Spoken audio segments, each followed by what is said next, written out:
Even before the civil rights movement, the Jewish and Black communities shared a history of support and celebration. So like many others, I was shocked by anti-Semitic remarks from some notable Black performers and athletes. I called Pastor Dumisani Washington, an expert on Jewish and Black relations, to understand why this is happening and if it's a growing movement. Given that many of you might have similar questions, we've decided to share our conversation.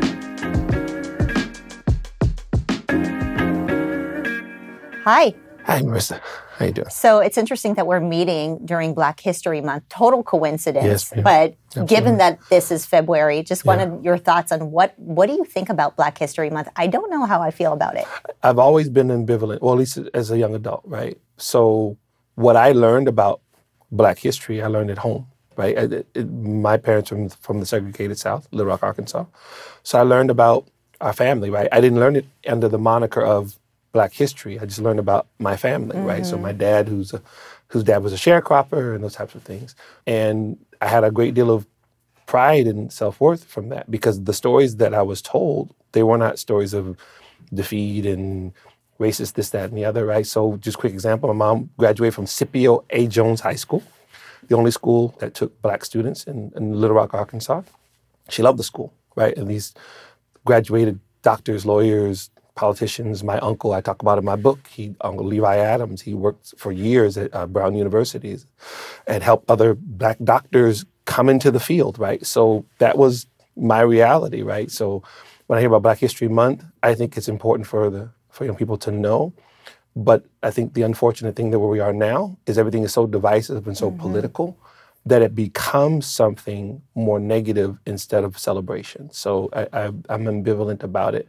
And yeah, we'll have to see where it goes from there. Yeah, I personally feel like if somebody approached me with this idea of having like a Jewish History Month in the United States, and I have an aversion to it because I'm so focused on I pluribus unum of how we're all American and we're all united through that. And so sometimes I worry about this division. I think it is important to learn history and, obviously we'll get into the importance of history in general, but also the importance of like real unity, not like the pretend unity that our president has told us about. And so how do we create that real unity if we consistently just approach one another as, separate groups, right? Right. Yeah. I think that's the complexity of it, Marissa, that you have the uniqueness that is America, right? This, what we used to call melting pot, right? Different ethnicities, different groups that have built this amazing place, right? And so it is both where they've come from, whether it was Jewish people fleeing after the Holocaust, whether it was even earlier in the 1900s, coming from different places here, but building America, the tapestry that is America. They came and were proud to be Americans. They fought in the wars to fight for freedom, right? We talked about the Black soldiers who fought the World War I, World War II, right? Why would they do that? Even though there were struggles here, because they were Americans and they're proud of that. And I think that that's some of what is more lost now. Being American is more ambiguous, maybe even negative because of all the propaganda people are told and everything. And so that's what's lost oftentimes, I think. I love the opportunity to speak to you a little bit about, your journey and some of your thoughts about the Black community. There's obviously a lot of conversations happening this month, and we had the Kyrie Irving and Kanye tantrum. I'll call it a tantrum just because I'm a typical mom. But before we get into that, I know that one of the things that you recognize is the importance of understanding where you came from. That really helped solidify your identity. And your birth name was not Dumisani. Your birth name was Dennis, right? But you changed it to Dumisani. Yes, ma'am. Will you tell me a little bit about why you did that? Sure. So this was in the 90s. And at this time, it was a real turning point, a spiritual journey for me, both cultural and spiritual. And I say it that way because there were so many things that were happening at the same time, right? One of those was a need to and a desire to know more about just both Pan-African history, just Africa as a continent, as a region, right? So I began to do that. I became a Christian at a very young age. My family was really religious. And so there was this love for Israel that had been there from the time I was little, right? I would read the Bible, but I read the Old Testament more than the New Testament, right? I knew about the patriarchs, and I want to know about Joseph. I know these stories by the time I'm in grade school, right? Because I keep reading them, right? I read them more again than the New Testament. So the Africa part that happens a little bit later on in my young adult life happens as almost like this spiritual journey that later on became Israel Africa, right? I didn't know where it was going. So one of the things that happened for me in doing this, right, studying about different regions and places, was that my given name no longer felt like me. I literally didn't feel like when I would introduce myself and say my name, it didn't feel like I was talking about me. It was such a strange thing. And so I began to talk to some friends. And I had a very dear friend at the time, Nomatemba. She's actually from South Africa. She was living here in the States. Her nickname is Malume, which means auntie. And we began to talk. I said, Nomatemba, I think I want to do a name change. I feel like it's funny if I could compare it biblically, right? And there was, the name changes that happen with certain patriarchs, right? Certain times in their life. It felt like that to me. Not that I was Jacob, right? But I felt like it was a very interpersonal thing like that. Something was happening. And so she said, Dumisani, which I'm a musician. And from the time I was little, it means praise. And so Dumisani U Yehovah is the Zulu phrase that means praise the Lord. It's like the equivalent of hallelujah in Zulu. And so she gave me the name. I said, that's it. So I had a whole ceremony and everything. My family was there. I have to say this, my parents are no longer alive. But one thing that was really a blessing to me is that when I told them, I'm the youngest of 7 children, right? So your kid's coming and telling you, he's changing his name. I didn't know. They're like, what? Did you not like the name we gave you? And they've always been like that for me.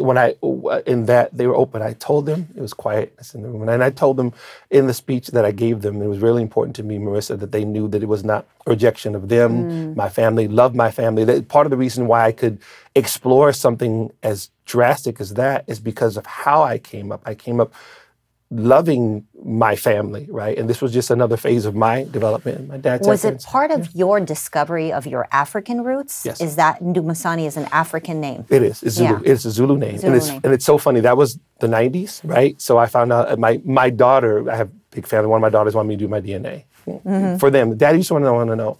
So short version is I'm like 83% Yoruba, which is West Africa. Okay. And there's another percentage that's actually Setswana, which is Southern Africa, which is my daughter-in-law, her tribe. Literally, my son marries in to one of the tribes that I descended from and had no idea. I didn't. So this was part of it. It was like it was a Pan-African way, but it was I want to kind of immerse everything. So yeah. Oh, how cool. Ma'am. Yes, ma'am. Well, how did you become a preacher? That's another story. So let's see here. So I came up in church as a musician, right? Played in church all my life. Literally started playing in the choirs in grade school, like 8 or 9. And so my family, big church family. So that's people I call church babies. They know what I'm talking about. If you know that thing, you're there all the time, all during the week, and rehearsals and meetings and stuff like that. And always had a love for the Bible. Always had a love for the Word of God. And I didn't understand it at the time at all. But the music part of it was something that began to usher me. Some of my pastors began to mentor me because they saw a pastoral preaching call. I was not all that interested because I wanted to do music as a young person. But as I got older, I began to realize that. And so I was ordained as a minister by my mentor at the time on the East Coast, even though I was still on the West Coast, and began pastoring around the early 2000s. And you started a church, yes, ma'am. Right? Yes, ma'am. I started that. So in 2004, it was called the Congregation of Zion. It's in Stockton.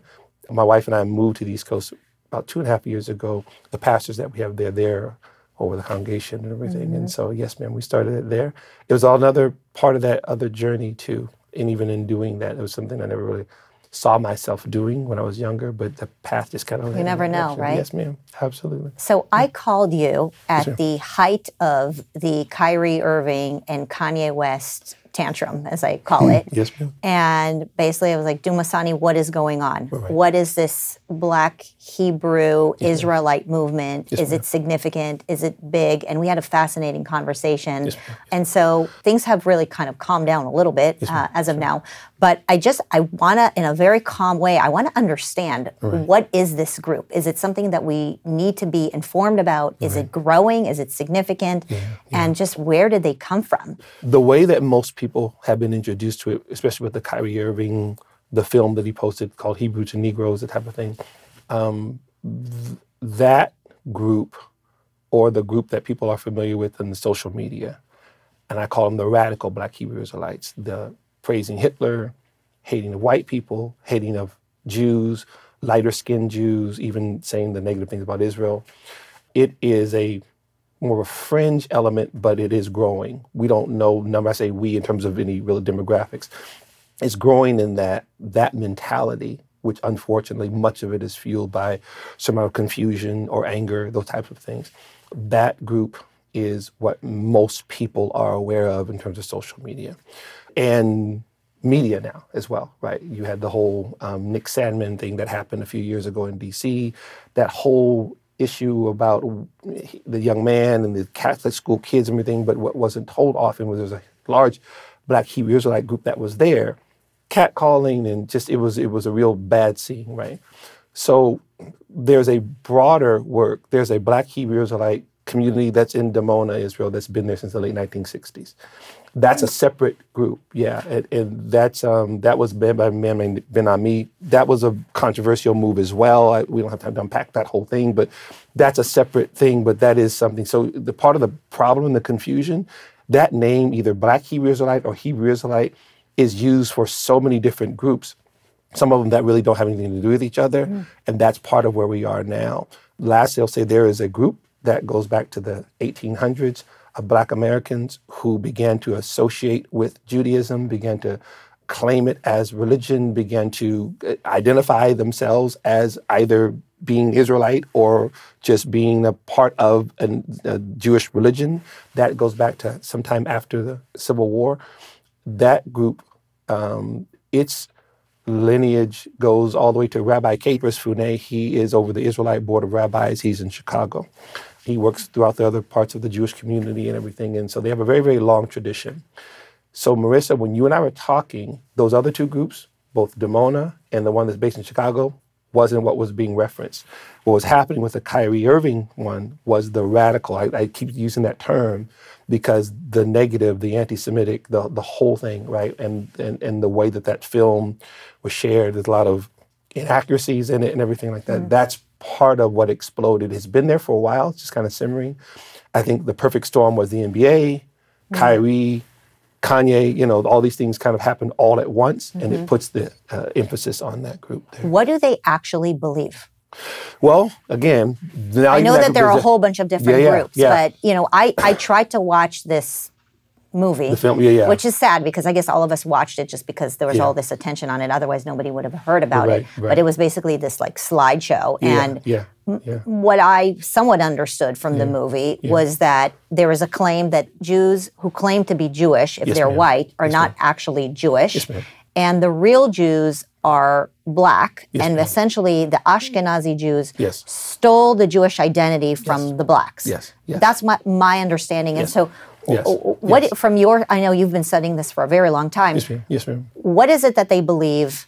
And I mean, is it a growing group of people? Are they having an impact? So the summary that you gave is pretty accurate. There is a group which I would call the most radical of them, again, hatred of white people, hatred of Jews, Ashkenazi Jews. Even in the film there, I noticed the progression, meaning when I first became aware of any type of Black Hebrews, it was probably in the late 1990s, right? The internet wasn't really a thing. There was no social media, none of those things. I remember my wife and I talking because I would do research and I would read and find out. And that's how I found out about the group in Dimona, how they got there and all those types of things. And one of the things that I found for that negative element was that very thing. The fact that there's a belief that only Black people who are descendants from the transatlantic slave trade, by virtue of the fact of being taken as slaves, and they base most of that on Deuteronomy chapter 28, this passage when it talks about you be taken as slaves on ships and no man will buy you. It's a vague passage, but they look to that passage and they say, based on this, we are the true Israelites and these other people are imposters. What was interesting is that I've seen that for years. The evolution that I've seen is that now they'll name Ashkenazi, Mizrahi, Sephardi. Right, and these are the type of descendants that Jews come from. So Ashkenazi is typically Eastern European white. Sephardi is Moroccan or Middle Eastern Jews. And so they're claiming that all of these folks have stolen the Jewish identity. Like, why do they care? Why can't they be Jews and allow the other Jews to be Jews? Well, that's a very logical question, and that's part of the thing, and that's part of one of the most unfortunate and negative things about that mentality. Not only is it claiming I'm the real Jew and you're not, right? It's also claiming that because of that retribution on you, you stole right? That's a whole different thing. This type of militant, radical, that is unfortunately what has fueled for some, particularly young black men who have felt either dispossessed or otherwise disenfranchised, right? This becomes a message of hope, right? I often have likened it to a white supremacist group, that they're saying these things, and here's this white young man who's feeling dispossessed for whatever reasons he's feeling that way. Boom, he gravitates to it. So in terms of what the numbers, again, this is something we haven't measured, right? I can say anecdotally that having been observing it since the late 90s to now, it's grown, right? And mostly because of social media, right? You'll have the street preachers, that type of thing.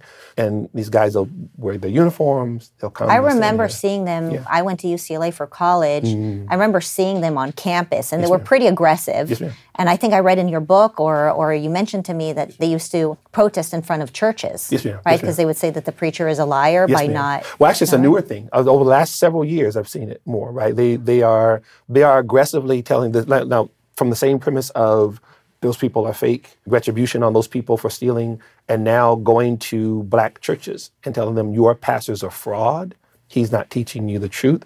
Again, not dialogue, but like this aggressive, so they would go to churches. A few months ago, we were in Stockton with our congregation, and we were driving from somewhere, one place to another place. It was a Sunday, and as we were driving, there was a church near the neighborhood where we were driving, and there are guys about 20 deep in the parking lot passing out flyers. These people are coming to church and they're passing out flyers, totally disrespecting the pastor, totally disrespecting the church.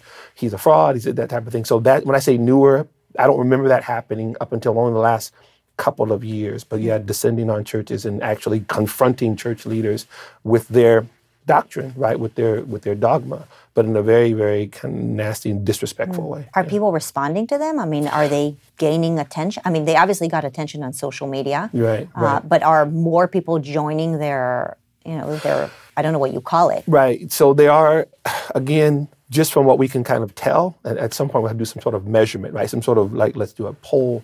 What I've seen, right, is that it is attracting some young ladies as well, those who are looking to belong, right? It's almost an exploiting of lack of identity. So this person is telling me one of the reasons why I feel dispossessed, one of the reasons why I feel lost is because I'm actually this, and they stole it from me, therefore this resonates, right? So it's resonating with that type of person. As a matter of fact, having watched it as long as I have, I've also met people who were really deep within that movement who are no longer there.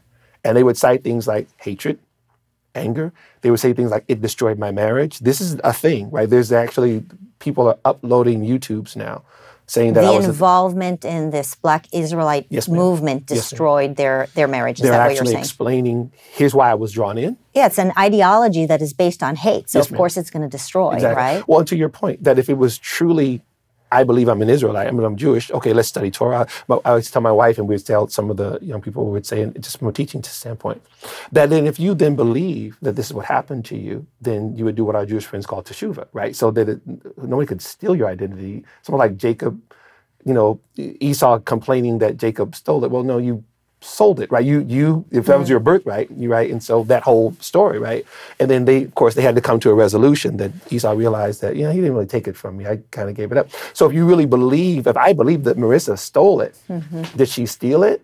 Or did I leave it somewhere, right? Shouldn't I be in Torah? Shouldn't I be doing what I need to be doing? What does that have to do with someone else? And see, these are some of the things that some people who've left the movement, and then what those numbers are, I don't know. I just know I've been around it long enough to have seen and met some of them.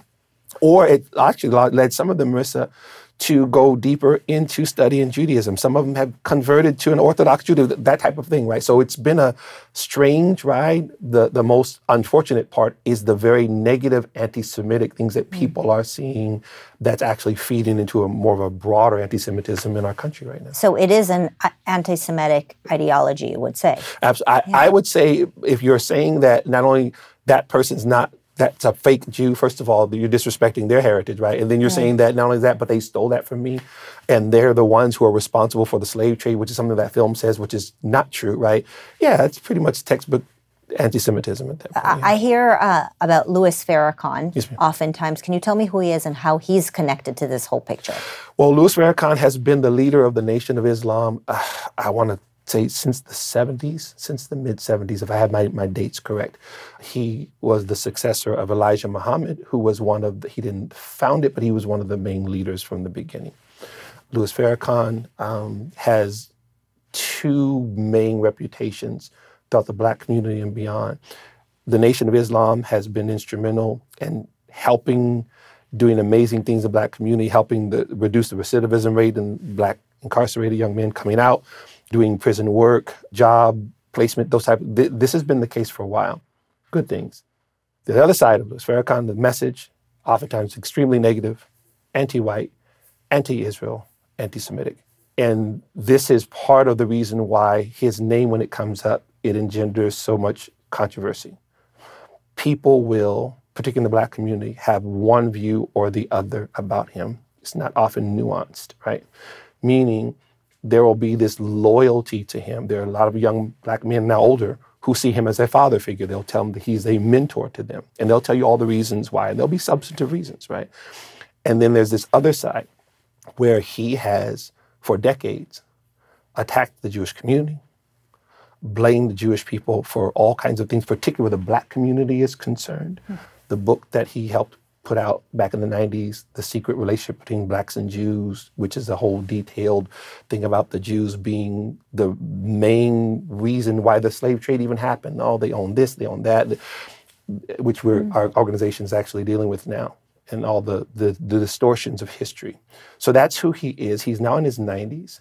And I write about in my book that though he's an older man, he's never been more formidable. Because when you hear a Kanye say the things that he said about the Jewish people, much of that is what Louis Farrakhan's been saying for decades, right? And so he influenced in terms of some in the hip hop world, some in the professional sports arena, in politics, right? He has enjoyed access to some of the most powerful Black people in the country for a long time, and has influenced because of that. Again, has done some positive things, but has brought much of this Israel and Jew hatred there.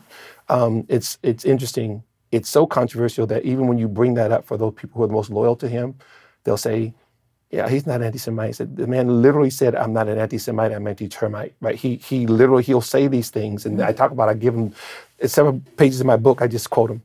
Wow. I remember when I was editing the book, it just so happens that two of my main staff and the people that were helping me happened to be Black women, right? So we would read it together, we'd go through different things. And whenever we came to that part of the chapter, one was a pastor.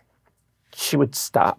She would pause. I can't even, because as you're reading it, the words are so negative and so bad. And the Jews this and the Jews that. And so we get that part, we would all kind of get it. We would be meeting on Zoom. And it would be like a heaviness because you just don't want to read it, right? You just want to read just and go, how can, and at some point, one of my friends said, how can people just sit there? And these are things, because what I'm quoting from are speeches, and there's thousands of people in the room, Jews, this, Jews, that. So unfortunately, he has had a huge impact, right? Now, is it in terms of the majority of the Black community? No, when I say huge impact, I'm saying for those particularly who have those anti-Semitic tropes, those type of things, much of that could be attributed to him. Why is it that it seems like it's predominantly young Black men that are attracted to this kind of narrative? Why are they so vulnerable and attracted to this kind of messaging? I found, kind of like what you asked me about the whole African journey for me and everything, it was in the 90s again, these things happened in the 90s, right? Early 2000s. That's when I, for example, became more familiar with Louis Farrakhan. Like there was cable TV, not like it's cable to now, and I would flip in. Every once in a while I would see him preaching. In someone's church usually, right? He'd be there, there'd be a Quran on one side, a Bible on the other side. I remember even then I would be watching. I didn't know about his anti-Semitism, that part of the late 90s, early 2000s. I didn't know about some of those other things. I'm just watching, listening. And I would listen and I would hear Louis Farrakhan's speech or sermon, and I would agree with 65, 70% of what he said. Okay, that's on point. Black community and fathers, the Million Man March and fathers, and I'm all down, completely down, right? Our families. And then when he would say something that was either biblically strange or later on heard about the Jewish part of it and everything, said, okay, well, so to answer your question, if this person is giving me self-worth, he's speaking to me about things that are not being spoken of, right? If this person's talking about being a strong Black man and being a husband and a father and all these things, which are good things, right? And then he makes this other turn and starts saying these other things, right? Then I'm going to be influenced by those, and I'm going to not want to reject any part of what he's saying because I want to be a part of him. I want to be a part of this community. And so for me, what I recognize, this is only in retrospect, right? This wasn't in real time, Marissa. I'm looking back, I'm saying, so why didn't you get pulled in? I said, well, I knew who I was, right? So it wasn't a situation that my mom, my dad, not in a brag. I mean, we weren't any significant people, just had my family, right? My mom, my dad, my aunts, my uncles, my family, our church. So there was an identity. That's why I said about them coming from the segregated South. And I learned my mom was friends with the people who desegregated at Central High School, right? So I learned about these things. A quick example. I learned about the controversy of desegregation from my mother and father, meaning she said to me, Dumisani, I paraphrase, it was more nuanced. It wasn't like you're hearing about it here. There was real deep debates in the Black community about desegregation, not whether or not we were owed the rights by the Constitution, but how to go about doing it. She said there was two minds. One said, integration is what needs to happen. We need to go to white schools, and that's what's going to be fair. And there was another school that said, no. What's happening is that the revenues that are being, the taxes that actually go into school, it's being unfairly distributed, which is true. They would get the revenues from everyone, but they would give most of the revenues to the white schools, and Black schools get less. We want the revenues more evenly distributed, but we still want our schools. And she told me why. They wanted the schools to be separate. Yes, why? Ma'am. Because their feeling was that once integration happened, those who were racist would not stop being racist and simply treat those children differently. They didn't want to throw their kids into the mix of that. They wanted to kind of shelter them. To quote Is that what it was? Malcolm X in this conversation, he said, only a fool will let his enemy educate his children. So there was a different mindset, right? So I'm learning this as a kid. So as I get older and I hear about stuff in the middle, history books about, because it wasn't a monolithic thing. So for example, they saw the nonviolent struggle for justice that Dr. King and others led, and they respected it. But there were debates within the Black community. Mom said they would have in the basement of the church, they would be talking about these things like any other group, because no group is a monolith. Everyone agreed that change needed to happen, but how it happened was the concern. And then she said to me, and when integration happened, her school sat there like a mausoleum. They fired all of the best Black teachers. They kept the worst ones to almost keep them on staff, almost like a ridicule. And sure enough, here the students are in the quote unquote white school, right? And what they feared happened. They were not nurtured. And so that's why I tell people, and I tell them that story, so Dumisani, are you against integration? No, that's not, my point is not, let's keep everything separate. The point was that the way that it happened, there's certain things that weren't thought through. Right? And one of those things was the institutions. When we consider like Thomas Sowell talking about the fact that you had centuries of slavery from the 1600s to the end of the Civil War, and then another century of Jim Crow segregation. But this community that had been so beleaguered still has intact families, marriage rates higher in 1960 than in white families. How are they doing that? Thomas Sowell talked about there was nothing to see at the end of slavery, Black men walking across state lines to go and put their families back together, right? These husbands, these fathers, how are they building Black Wall Street at the turn of the 20th century? Why is that even a thing? Not just in Tulsa, but other parts of the country. How are they participating in the American dream, not even a generation removed from slavery? Again, as I told people before, constitutional republic, free market economy, boom, right? They can only do this in a nation like America with all of the difficulties that are there. They're able to move forward. When those institutions were dissipated in a way like a integration would do in terms of like now I don't have my school. Yes, it's a segregated school. You know what's really funny now? What's happening right now in the whole social justice thing? Kids separating themselves. Well, now they're going racist all over again. Yes, see that? And it's being exploited by people who have their own political agenda. Why are some of the young people being pulled into it? Well, it goes back to the whole Black Hebrew Israelite thing. It goes back to Louis Farrakhan thing. Why would I sit here and listen to this negative stuff? These things that are actually not going to build me up, except for to be in a community and to feel like I belong, right? If my identity is such that you are helping define me, even though some of what you're saying is wrong and bad. I'm not going to leave if I don't feel like I have enough independence from you. You still have to continue to define me. I still have to be a part of this group. So I realized that as I'm watching Farrakhan in my 20s and 30s and looking at it, and one of the reasons why me and others like me are not being impacted in that way is because, well, I don't... You knew your history. I had a dad, right? And this was not, I'm not saying in a facetious way, or in a flippant way. I'm like going, Marissa, my dad was this amazing person, and we talk about dads. I don't care if it's black, white, Hispanic, it doesn't matter.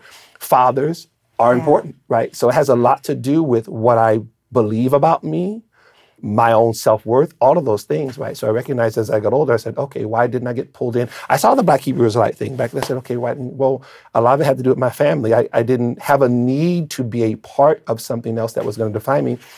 My family defined me and gave me parameters or gave me the freedom to even discover other things about me. Right. So, I hope that makes sense. Yeah, I guess what makes sense here is that in some ways, these government entities try to come in and become the parents of these kids. And I mean, they're trying to do this to all of us, but specifically, the Black community is vulnerable because they don't necessarily understand where they came from or what their heritage. There's a great, I gotta find this. So, we all love Tom Sowell around here. And this book, I try to read it over the last week. So there's a paragraph in here that actually resonates with me that I'd love to just read out to you, and maybe you can comment on it. And so he talks about false memories and the importance of knowing where you came from and what your, essentially your history is. And so if you don't know your history and you don't know where you come from, it leaves this very dangerous vacuum that can be filled by anybody.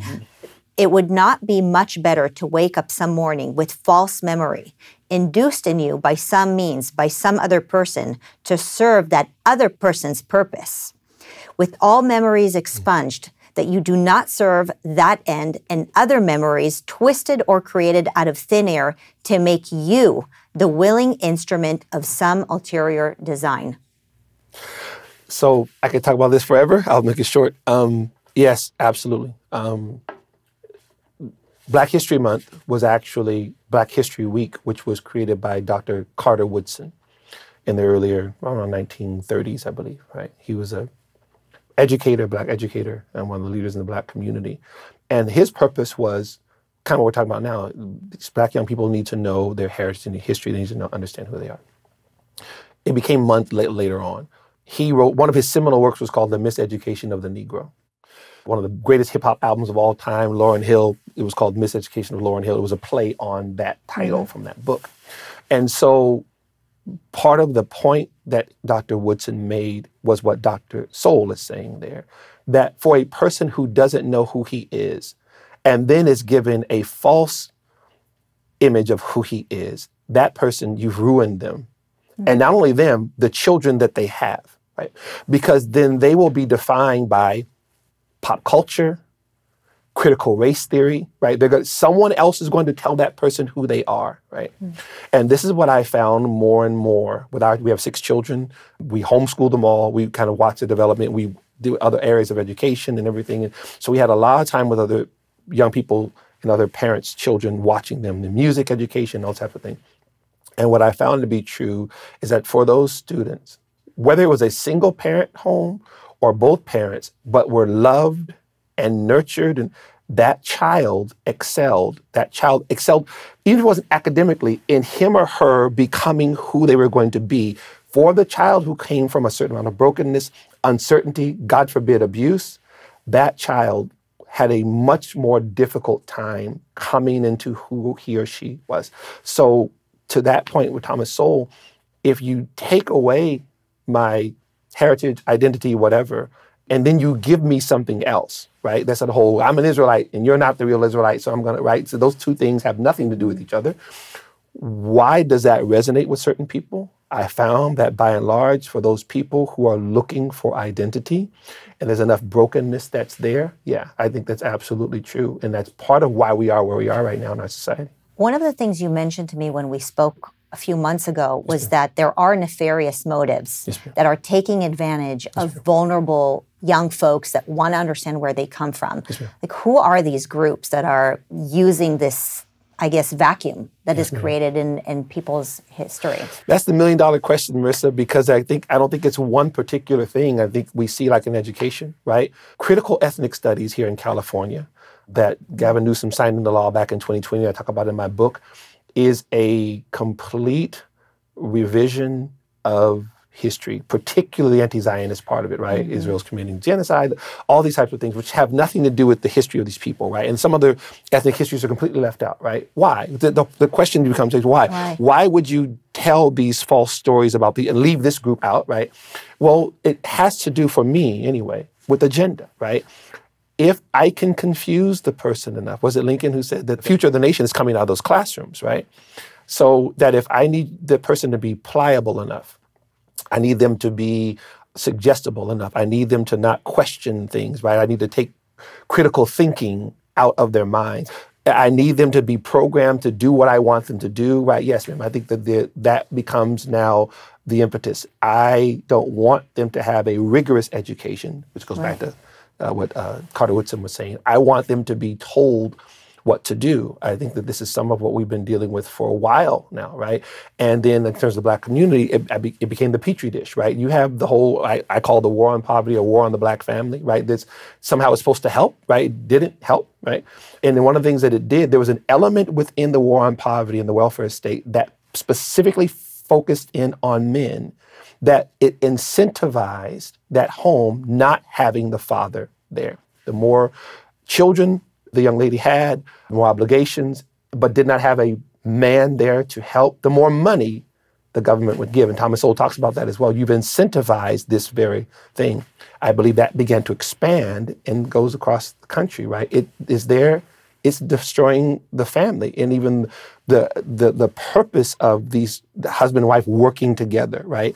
So if I inserted something that is a replacement for the man, well, one of the things is the psyche of the man, the young man who comes up, and I'll say this real quick. I talk about the story. If those who are watching the movie Claudine, I hope I'm saying it right, starring Diane Carroll and James L. Jones, Google it, watch it. It came out in 1974, and it is a amazing commentary on what was going on with the Black family by that point.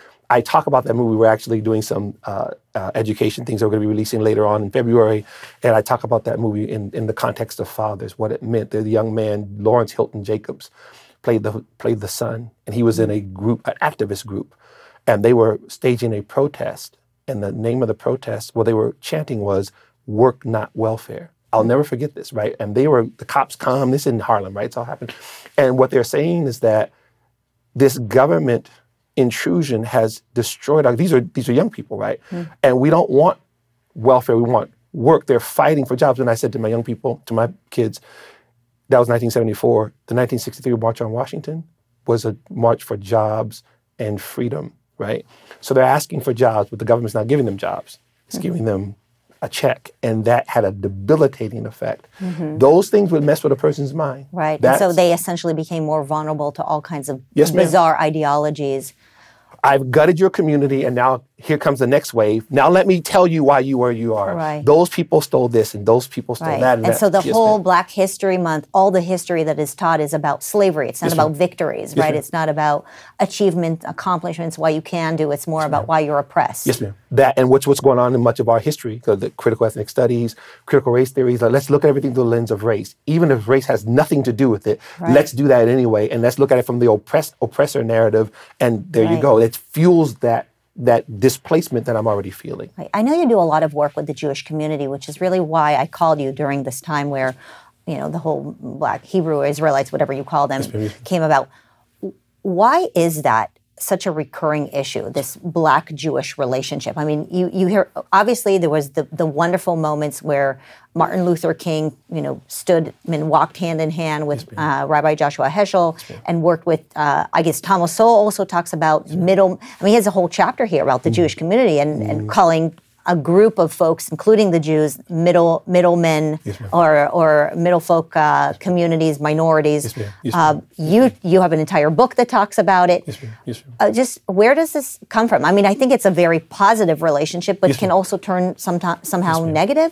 We say only halfway jokingly in our organization, Institute for Black Solidarity with Israel, that the first Africa-Israel summit was when Queen of Sheba visited Solomon 3,000 years in Jerusalem, right?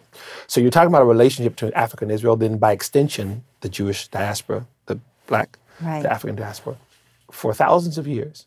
So here in the States, a generation before Dr. King and Joshua Heschel, you had Julius Rosenwald and Booker T. Washington at the turn of the century, the Rosenwald schools, right? This Jewish philanthropist whose rabbi was M.L.G. Hirsch, one of the founding members of the NAACP, right? So you have this Black Jewish involvement here at the end of the 1800s, beginning of the 1900s, that actually set the course for the nation. You have millions of Black students, children, who don't have access to schools because of Jim Crow segregation. Booker T. Washington, philanthropist, Harold Tuskegee, he has an idea to provide schools for them because there was not an education system that we understand now today, which is a crazy thing anyway. So he approaches Julius Rosenwald. They begin to work together, and of Sears Roebuck fame, the man is very, very wealthy. And statistically, Julius Rosenwald, of the billions of dollars that he spent, over half of it was for the Black community. I mean, not just the Rosenwald schools, but the Rosenwald fellowships for everybody from James Baldwin to Maya Angelou got money from this fund. He's long gone, but the fund is still helping, these students continue on. The housing that he built there in Chicago, I mean, just this man, Carter Woodson, the man I talked to you about who started the whole Black history, he lived in the housing that Julius Rosenwald built in Chicago, right? So that relationship has had so much good for so many people. It was that civil rights movement that defined civil rights for the world, right? So it became an iconic thing. That synergy is very spiritual, very cultural. The Negro spirituals back from the times of slavery, almost all of them were in the Old Testament. Go down Moses, Joshua at the Battle of Jericho. There's always been this deep, deep identification, which we believe in our organization is going to continue on. It's in a rough space right now, but we believe history will prove that it will continue on. So that's one thing that for us is very, very important. I believe it's important for many, many different reasons, but there's a deep spiritual element that's actually there. There's a shared history that's there. A shared struggle in many ways too, right? And shared victories in the terms that you like to. Yes, ma'am, absolutely. I was shared with my Jewish friends and my Black American friends when our Jewish brothers and sisters come together at Passover and they have the Seder, and the purpose of it isn't to talk about how big and bad Pharaoh was. The focus is not the Egyptians, right? The focus is God who delivered the Hebrews from the Egyptians, right? So it's a time of victory. So this was very similar in terms of the Black community. The purpose of the Juneteenth celebration, which is when the final Black Americans learned that the Emancipation Proclamation was signed, was to celebrate freedom. So it wasn't a commiserating about what white people had done. It was about what God had done. And so this is why the 54th Massachusetts Regiment, the movie Glory was made from that, Denzel Washington and Morgan Freeman. It was a story about these Black soldiers who fought for their own freedom, right? And I love, we watch it periodically in our house. They lost that battle in South Carolina, but it helped turn the tide of the war because once both Abraham Lincoln, Grant, and all of them saw how these Black soldiers fought for their freedom, and then some for the union of the country, other Black soldiers were allowed to come in and then fight, right? This has been the story of Black Americans, right? Frederick Douglass, Booker T. Washington, and it is a rich, powerful history. And these were Americans, right? They weren't trying to destroy America, right? They're like, they would hold America to account. When Dr. King gave his speech in Washington, D.C., it wasn't to dismantle the nation. He said, we've come to cash a check. He said, is a promissory note. When the framers signed this Declaration of Independence, when they signed the Constitution, they were saying that we would all fall heir to this whole all men are created equal, right? So this was what he was doing. So you had some of the most quote unquote patriotic Americans being Black Americans who were fighting for the nation to be true to its calling, but very much being proud to be Americans, right? Yeah, your point about Passover and how the Jews celebrate Passover is so significant because when I think about when we sit with my family and we read through the Haggadah, the book that we read on Passover, we really focus very, very little on Pharaoh or the Egyptians. The majority of the book is all about our victories. It's about freedom, liberty, and how we're going to basically emerge from hell with lots of gifts, right? And how we're going to, build a new nation and learn and study and become stronger. We don't harp over what was done to us. We actually find strength in our calluses and we move forward. And if you look through many of the other Jewish holidays, many of them really celebrate the victory, not the victimhood. Even the story of Hanukkah is the same thing, right? You talk about, of course, there was a destruction of the temple, but the whole holiday is really about miracles and gifts and light and all of that. Yes, ma'am. And I think that does a lot to the psyche of a child when you grow up in a home where your parents talk to you about, there was hardship, but we're going to focus on victory and we're going to build upon victory. And perhaps that is really what's missing. In Black History Month, right? In the community that is so starving for the celebration of success and victory and positive and light, and not necessarily this feeling of constant oppression no matter where you look. Robert Woodson, Robert Woodson. Yes, ma'am. They created the curriculum, 1776 Unites. And part of the point is to instill that sense of belonging and identity into not just Black children, right? But it's coming from that perspective. It's actually telling about the victories, right? They talked about the 100 years of growth and prosperity. Ian Rowe, Glenn Laurie, Robert Woodson were sitting down with Peter, I can't remember. Robinson? Robinson, Uncommon Knowledge. Several months ago, it's one of my favorite videos that I watched, and they were talking about why it's politically incorrect to talk about a century of growth and development in the Black community from the end of the Civil War to the end of the Civil Rights Movement, 1865, 1965. And Glenn Laurie explained that it's politically incorrect because focusing on it dispels, I'm paraphrasing, the victimhood. You're talking about a people, again, slavery, Jim Crow, but built these families, built these institutions. How? It speaks to the resilience of the people, but it speaks to also the nation in which they're able to do that. Well, if you tell that story, that's too much of a positive story. I have to strip it from all that and talk about the dogs that were sent and the lynchings and all those things happened. We don't gloss over any of those things. But when you focus on that, like focusing on Pharaoh and the Seder, and now it was a picture telling the Passover story, and there was no deliverance, right? We were just beat down, and this would happen, and all these Egyptians, right? That's not a. Why would you want to tell that story? And if you told that to young Jewish kids every year, of course they'd be angry, right? Of course they'd be frustrated. This happened. Angry at all the Egyptians right now. Yes, ma'am. We're going to get them back. It's so. But they hear the whole story. They hear the whole. This is what happened. These are the bad. Here's the light. Here's the darkness. Here's the light. Right. And it's hard not to be upset. I mean, as an educator, as a mom, I mean, the fact that it's politically incorrect to celebrate the victories of Black America. I mean, and how many there have been. I mean, that's really what should be the focus of the curriculum, not critical race theory, right? I use that one example real quick of the Tulsa Black Wall Street in 1921 when it was destroyed. In less than 2 years, the residents rebuilt it. Most people know one or two things about that story. Either that it was just, either nothing about it at all, or that it was destroyed. It was destroyed. Right? And of course that would make somebody, they had oil rigs and all that. Yeah, it was destroyed. It was a very, very bad race riot, the whole thing. And the survivors rebuilt it, and it was wealthier after they rebuilt it than before. More businesses, more families, right? So that's what I'm saying. When you tell the Black child, especially, half that story, you're doing it intentionally. Right, you're squishing their spirit, right, and creating that vacuum. Yes, ma'am. Absolutely. Wow. Well, the other thing you said to me earlier that which is amazing is that homeschooling is growing in the Black community. Was it 16%? Over 16% of Black households are homeschooling now, more than any. That's the largest percentage than any other ethnic that is group. Incredible. Why? Well, we homeschooled starting in the 90s. And we know that part of our reasoning had to do with, again, identity, right? We wanted our children, for example, this wasn't the only thing, to learn about their heritage from people who knew and were not going to try to manipulate. You already knew back then that if they were taught history from a perspective of victimhood, they would not be set up to succeed in life. You already knew that back then. My wife and I remember, she's a grade ahead of me, just a few months ahead of me. We went to the same elementary. We've known each other since we were 5 years old, so we literally went to the same elementary school and thing. And we both remember in history class, first, second grade, or whatever, you have your book, and then American history, and you have George Washington and the other. And then this one chapter, boom, Black people not discussed at all. And the first picture I have is a slave ship. Right? So, okay, that's the first definition of me. So I didn't exist until you needed slaves, right? Again, are they attempting to do that? Is that the intention? Maybe not, right? But that, along with now, it's way worse now, right? But, okay, here's a picture of the Civil Rights Movement, right? And then on. So I knew, who's Booker T. Washington? Frederick Douglass, right? Who are all these other people?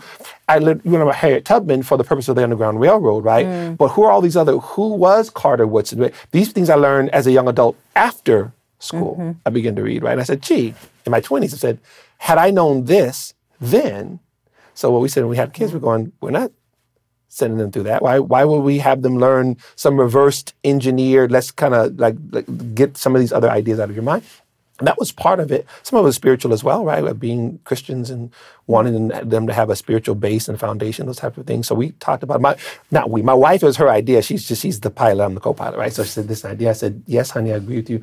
And it was probably one of the best decisions that we ever made. So that was what was important to us. That's why I said in retrospect, I would look and I would see the ideologies pulling people away. Said, do you think that's what's happening with families now? They don't want their kids learning CRT and whatever other stuff that's happening in these schools? Contrary to what some people believe, although there's all this controversy about what critical race theory is, there are Black families who saw it and see it as victimization and said no. Wow. Now, part of the explosion had to do with the pandemic, right? 2020, schools are shut down, right? Slowly opened up and everything, and they online learning, those types of things, which it's only going to last for a little while. And only if you have the environment to be able to do that, right? Everybody can't just do it that way. So much of it happened with that. Parents began to take it into their own hands. There were parents who began to homeschool who thought they would never do it. But because the circumstances became so dire, they began to take it into their own hands. And one of the things that was powerful, Marissa, whether they homeschooled or whether they wound up finding something else for their child, they recognized that the ultimate responsibility for their child's education was not the state. Right, it's the parents. Parents, absolutely. So if my child can't read or my child is being fed disinformation, only part of that is because of the institution that's doing it. The other part of it is me allowing that to happen, right? So you have that. So these different reasons. And again, it's just, I didn't even know it was over 16% to the other, about a few months ago. I knew it was growing, right? Yeah. But I didn't know how much. It was another young lady who works for an organization called Free Black Thought, did an article. And then I saw it, and she's actually part of our organization now too, part of our IPSI ambassadors. And I saw it and I read it, and nope, she had all the numbers. As the young people say, all the receipts. Wow. More than any other ethnic group, right? And it's continued to explode. They said some 2 million students are no longer enrolled in the public school system over the last 2 years, right? Yeah. If that continues, and I say more power to them, right? Exactly. Yes, ma'am. You know, yes, ma'am. Yeah. vote with our feet. Yes, ma'am. Yes, ma'am. So they are feeling it. We could be looking at a very positive thing happening, right? If you're talking about no more of the disinformation, or at least people being indoctrinated and not having access to authentic history and education, that's a good thing. So Yeah. Yeah. Can you tell me a little bit about your work with Zionism? Why? First of all, what is Zionism, and why are you so involved in that? Well, that's a part of a calling thing as well. I didn't choose it, it chose me, right? My first trip to Israel, 2012, I'm part of Christians United for Israel African-American Pastors Tour. Never been to Israel, always wanted to go. And I'm there at the Western Wall, and I have this, again, Israel and Africa are already passions of mine, but they kind of marry each other there, the wall. And I have this overwhelming sense that when you go back, strengthen the ties between Israel and Africa, Black and Jewish communities. And as I tell the church, you always kind of have a sense of God's telling you something because you have no idea how you're going to do it, right? That sounds great, but I don't even know where to start. And I wrote the first edition of my book, Zionism in the Black Church, began to do speaking Zionism, the belief that Israel is the homeland of the Jewish people and that they have the right to live there in peace. And it is both a biblical mind, but it is also a geopolitical reality, right? And the Black community, particularly since the refounding of the State of Israel, has been very involved, if for no other reason than Israel's enemies have always attacked it on the basis of race. Zionism is racism, Israel's apartheid state. None of those things not true, but they are a pilfering of a legacy that was actually true for people who went through it. So Dr. King's vocal support for the state of Israel wasn't just because he was friends with the Jewish people he was. No, it's because he was just trying to weigh in on the Middle East. He had other things going on in terms of the civil rights movement, but it was an issue of justice for him, right? And he defended Israel's right to exist as he was speaking for the vast majority of the civil rights community.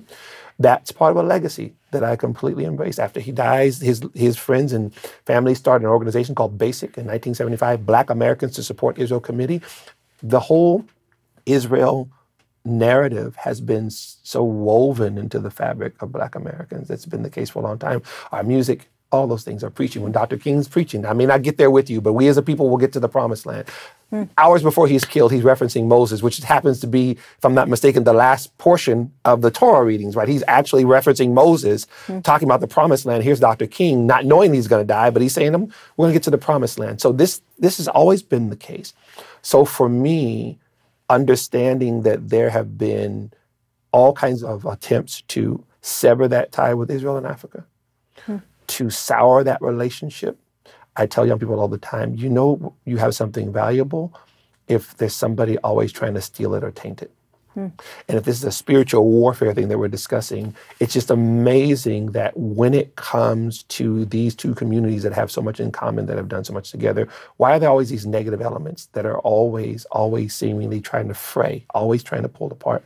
So our organization celebrates that, but also looks ahead to what will continue to happen, right? There's amazing things happening in Africa right now with all the struggles that are happening. There's also this Israel-Africa synergy that's happening that's never before. I've met pastors over the last several years who've started their own, in Africa and here, organizations to strengthen these ties. It's almost like simultaneously they began to work and to do. My son's father-in-law, Reverend Kenneth Mashwe, started his pro-Israel organization in South Africa the same year we started ours. We didn't know each other, right? He's in South Africa. He starts a pro-Israel Black Zionist organization. We start one in 2013 here. And we believe that this is like a clarion call that's going on. This relationship is powerful and needs to be defended.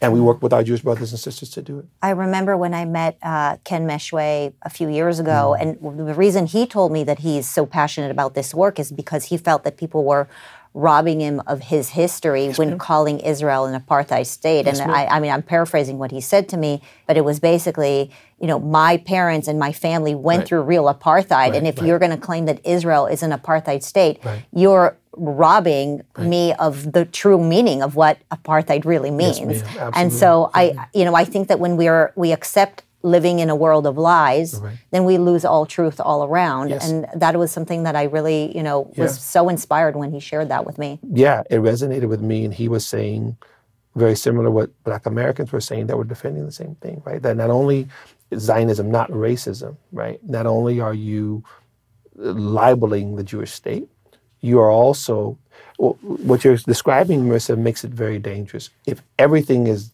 apartheid, nothing's apartheid, right? If everything is racism, nothing is racism, which is why people will get up in arms about what they feel is really apartheid, and there's 1 million slaves in Libya, and there's a Christian genocide in Nigeria, and another 50,000 slaves in Mauritania, and on, right? So if I was really concerned about justice, I would be concerned about those things. No, someone told me that Israel's doing X, Y, Z, and I've been programmed in that way, right? But who's paying for that more than places like Africa, the slaves in Qatar, the slaves in Saudi Arabia, right? When Israel is demonized like that in the United Nations, Israel will be fine, right? The Israelis are strong. They'll continue to build. They'll continue to do what they're going to do. But who's paying for that in terms of the international community? Those places where there is genocide, those places where it is actually happening. People are dying. I believe I saw the stat. Some 43,000 Nigerian Christians have been killed over the last 12 years. And our State Department just decided 2 years ago, that's not an issue. So it took Nigeria off the list of nations in which religious persecution is going on. So not only are we not concerned in the West, right? We're actually giving cover to it, right? But let's boycott Israel, right? But see, it's all political. Yes, ma'am. Absolutely. And the people that are paying for it are the people who are in those vulnerable positions. So Reverend Mashwe recognizes that, you're going to take that libel and use it against Israel when there are other situations, particularly starting with his own family, what they had gone through, right?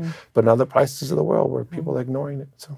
Well, you're doing amazing work. We're trying to do the best we can here at PragerU. You guys are doing amazing stuff. I feel compelled to just say maybe we should end with some sort of blessing and hope as we close this conversation about so much good that we try to do in a country that is really incredible for both of our communities and for Americans in general. One of the things I love that happens in the Jewish tradition is that I believe it's a scripture and is in part of one of your Siddur, I think. In every generation, there have been those who've risen up against us to destroy us, but the Holy One, blessed be He, He has sustained us. I think that hope that's based in love for God and love for family, that even in the midst of all the things that are going on, and shout out to Prager, because we've been watching you all and seeing what you're doing amazing work. And then, like you guys say, maybe we all go from strength to strength and doing it. B'chol dor v'dor. That's how you say it in Hebrew. Well, thanks for having this conversation with me. Thank you, Marissa. Thank you.